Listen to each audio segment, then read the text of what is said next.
Eu vou falar de 5 alimentos que pode até não parecer, mas para quem tem pedra na vesícula e tem sintomas, se der bobeira, vai ter dor. Vai se rolar no chão e você nem desconfia que ele pode causar isso. Let's go!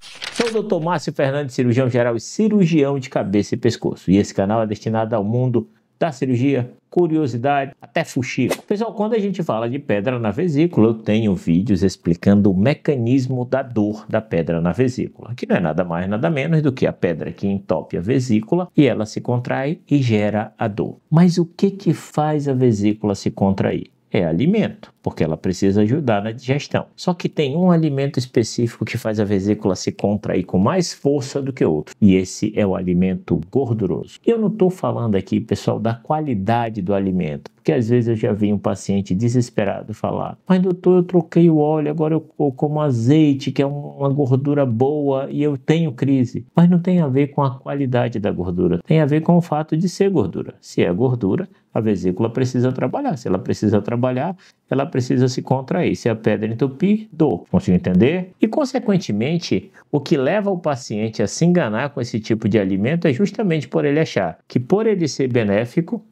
por ele ser saudável, não vai fazer mal. Mas é aí que o paciente se engana, porque a gente não está falando de benefício ou não para a saúde, a gente está falando de evitar ter uma crise de dor, de evitar ter uma complicação e de precisar ir para o hospital. E vamos direto, que eu não gosto de enrolação. E o primeiro desses alimentos é o abacate. Sim, uma fruta maravilhosa, com uma série de benefícios, mas que tem um alto teor de gordura. Consequentemente, se tem um alto teor de gordura, mesmo que sejam gorduras boas, mesmo que seja uma fruta excelente, saudável, com muitos benefícios, para o paciente que tem pedra na vesícula, se ele comer, ele pode desenvolver crise. Lembrando, pessoal, que não é porque o paciente já teve sintoma ou tem sintoma de pedra na vesícula que se ele tocar no abacate ele vai ter dor. Graças a Deus, Deus não fez as coisas assim tão simples. O paciente ele pode ter uma dor comendo um abacate, ou tem pacientes que nunca tiveram sintomas de dor de pedra na vesícula, que são pacientes assintomáticos, que vão comer o abacatezinho normal e não vão ter crise nenhuma. Agora, aquele paciente que já sabe que tem dor de pedra na vesícula, que está aguardando sua cirurgia, claro que ele tem que evitar, justamente para não ter nenhum tipo de complicação. O segundo alimento dessa lista não é um alimento gorduroso,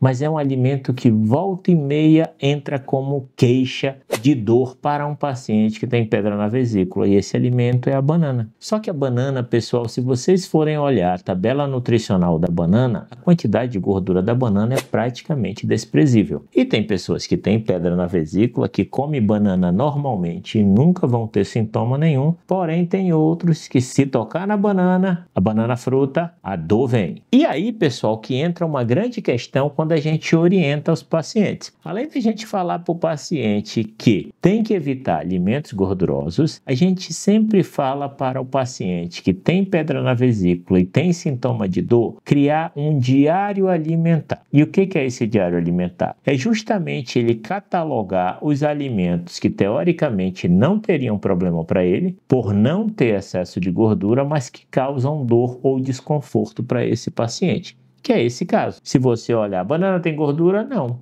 Pode comer à vontade, mas tem paciente que vai ter dor. Então, esse tipo de alimento ele tem que fazer parte do diário alimentar do paciente com pedra na vesícula. E aí ele vai lá e anota que a banana não é um alimento que faz bem para ele. E aí como é que ele vai saber disso? Lógico que ele vai ter que testar. De outra forma, ele não vai saber. Já outros pacientes vão comer banana normalmente e não vão sentir absolutamente nada. Aí parte esse princípio do diário alimentar. É justamente para anotar alimentos que teoricamente não fariam mal, mas que para ele, para aquele paciente, ele fez mal. O terceiro alimento, e esse eu vejo com muita frequência, esse é campeão. O paciente chega: não, doutor, já cortei tudo, eu estou comendo só ovo cozido. Ovo cozido é um alimento com bastante gordura e é causador, sim, de dor de pedra na vesícula. Inclusive, um dos que mais causa, e o paciente não sabe que está causando dor. Por quê? Porque o paciente ele troca o ovo frito pelo cozido, por ser um alimento saudável, e realmente é. Mas a gema do ovo, ela tem uma quantidade de gordura gigantesca. Tanto é que, em média, o ovo vai ter ali 12 gramas de gordura para cada 100 gramas de alimento. E é uma quantidade de gordura significativa, porque o paciente que tem pedra na vesícula e tem dor, o ideal é que ele consumisse alimentos com pelo menos de 5 gramas por cada 100 gramas de alimento. Ou seja, pouquíssima gordura. Mas o que faz o ovo se tornar gorduroso e gerar esse tipo de crise é a gema. Se o paciente tem pedra na vesícula e ele quiser comer a clara, ele pode. Se ele quiser comer a clara, se ele quiser pegar a clara para fazer uma crepioca, para auxiliar em algum outro alimento que ele vai fazer, ele pode fazer tranquilamente, aquilo não vai gerar crise de dor. Por quê? Porque não tem gordura. E passando aqui, se você quer se inteirar mais sobre o assunto pedra na vesícula, eu criei um manual que, na realidade, eu organizei todos os passos. Desde o início, a descoberta, aquela ansiedade de descobrir os exames que são feitos, quando se deve fazer um exame ou outro, quando se tem necessidade de operar ou não, a maneira que se deve comer quando se tem pedra na vesícula, porque tem gente que precisa comer de uma forma, outro de outra. Para quem precisa operar, como é a cirurgia, até curativo eu ensino nesse manual. É praticamente tudo para o paciente que tem pedra na vesícula. Se te interessar, tem o link aí embaixo. O quarto alimento, que na realidade é apenas uma variação e que também entra naquele alimento que a gente cita como um alimento atípico para gerador, é o leite. Porque se você for observar a quantidade de gordura do leite, não seria proibitivo um paciente com pedra na vesícula ingerir leite, mas é rotineiramente classificado como uma causa de dor de pedra na vesícula. Dessa forma, uma medida adicional para o paciente não tomar o leite integral é justamente fazer uso do leite desnatado, que esse sim já pode ser utilizado com mais segurança e a gente não vê relatos de crise de dor pelo uso desses alimentos. Lembrando, pessoal, que quando a gente fala de uso de alimento, a gente não está falando só da qualidade do alimento, ou seja, a qualidade que eu falo é com pouca gordura, a gente não está falando só disso, a gente também está falando da quantidade, tá? Por quê? Porque quanto mais quantidade de alimento, mais vigor a vesícula tem em se contrair. Se ela tem mais vigor em se contrair, ela vai ter mais facilidade de gerar crise de dor. Então, o que a gente quer é que o paciente se alimente várias vezes com quantidades menores. Não é para o paciente emagrecer, porque tem uma contradição muito grande nessa questão de emagrecer ou não quando se está tratando pedra na vesícula. Por quê? Se o paciente perde peso,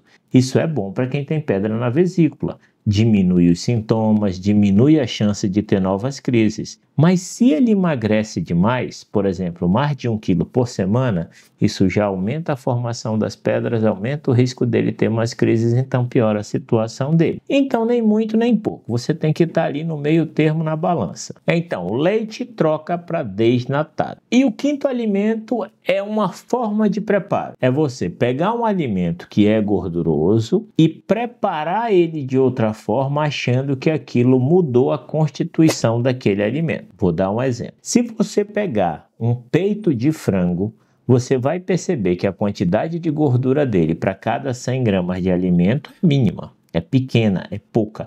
Então é bom o paciente se alimentar com peito de frango. É ótimo, é um excelente alimento para quem tem pedra na vesícula. E aí você pode fazer ele cozido, você pode fazer ele grelhado, e quando eu falo grelhado, é grelhado mesmo, ou uma caçarola totalmente antiaderente, ou você pega um spray com azeite, você dá um spray, ou você unta a forma com azeite. E aí você só sela aquele peito de frango. É um excelente alimento para quem tem pedra na vesícula, porque tem uma baixa quantidade de gordura. Agora, se tu pegar a sobrecoxa do frango, a quantidade de gordura da sobrecoxa com a pele vai lá para cima. Então, se você pega uma sobrecoxa de frango com a pele e vai fazer na airfry, continua sendo um alimento gorduroso. Não mudou. Mudou a forma de preparo. Você pode não ter fritado, mas a forma de preparo em si, ela adiciona um fator de piora para o paciente ter a crise. Mas não quer dizer que vai isentar só de você mudar como você preparou aquele alimento. Então, mesmo sendo o mesmo animal, ou seja, o frango, se você come um alimento do peito em relação à coxa, você vai ter diferença de gordura nesse alimento. É o que acontece com a carne vermelha. Uma coisa é você comer carne moída, feita de patinho, e a outra coisa é você comer uma carne como alcatra, como picanha, que mesmo que você tire a gordura, aquela carne ela é naturalmente mais gordurosa, ela tem uma quantidade maior de gordura. Cupim nem se fala, né? Vocês conseguiram entender, meus seres humanos prediletos? Se esse vídeo foi útil, considere a possibilidade de se inscrever em nosso canal, completamente gratuito. Eu ganho a presença de vocês e vocês recebem vídeos quase diários. Seres humanos, não esqueçam de se inscrever no canal.